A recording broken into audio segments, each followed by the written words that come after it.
A few months ago, I read a book about ultramarathoners, people who race hundreds of miles at a time over all sorts of terrain. I thought that if I could learn the secret to their motivation, to how they were able to push their bodies to such extremes so successfully, that I might be able to apply it to my own life. Maybe I'd even start running. But unfortunately, it's May, and my running shoes have yet to leave my closet. What I did get from the book, however, was so much more than a push to run. It was a philosophy that could change my life, and yours too, should you choose to accept it. Now, I can almost guarantee that you've heard this before, told to you by different people in different ways throughout your life. But for some reason, we never really choose to listen to it. And I get it, compared to other life lessons, it's a little underwhelming. But in actuality, however, you're going to want to hold on to this one the most. It can be boiled down to 4 little words. Forget the end result. Like I said, it's not a super flashy idea, but it is truly one of the most important ideas that you can choose to live your life by, and people are proving as much every day. Good evening, ladies and gentlemen. My name is Leandra Roelker, and this is Just Because. Now let's start at the beginning. The problem often begins, ironically, in the place where people seem to preach the solution to all problems: college. It's the place where you can have a new beginning, the chance for a start at a better life, and the motivation for bright-eyed young high school students to do everything they can to stand out for when college applications roll around.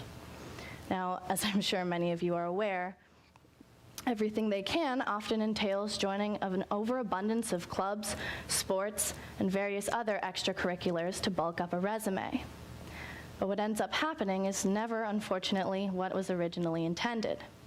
As time passes, students slowly drop out of clubs, lose interest, or simply choose not to participate, overwhelmed by all the commitments they've made. Those who do manage to remain members are often heavily invested in all their other clubs as well, gaining multiple leadership roles. But this doesn't just affect students. Me, you, the people sitting next to you, everyone's guilty. We all have these grand schemes for our lives and things that we keep trying to fit into our already packed schedules. At this point, it's almost become a competition of who's the busiest. And for those of us coming from a smaller population, where schedules can shift to fit personal agendas or clubs need all the attendance they can get simply to maintain existence, this can kind of be overlooked.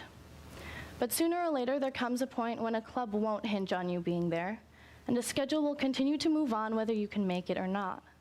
And then some problems arise. You see, the irony in our quest to do everything is that most of the time, we end up doing little to nothing at all.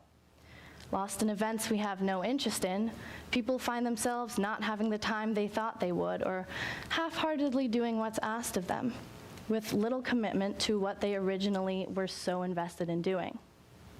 Now, what's the big deal, right? I mean, we've all done it before. Well, here's the thing.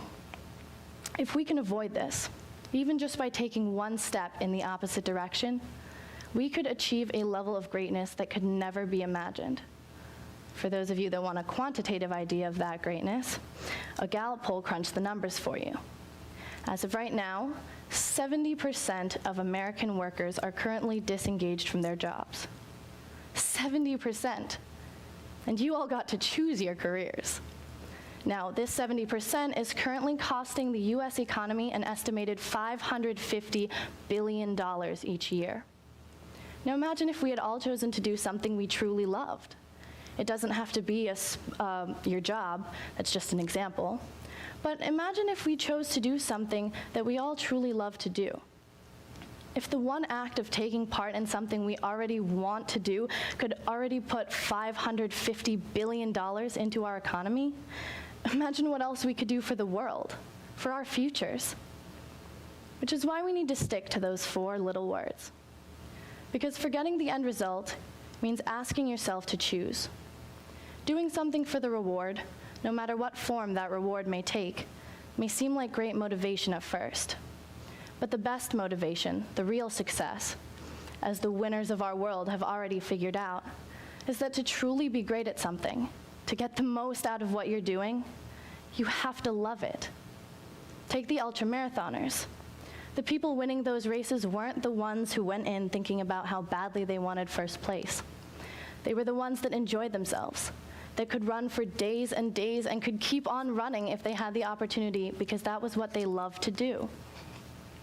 So next time you decide to do something, make it worth your while. Do something just because, something you love, not something you're going to have to force yourself to continue.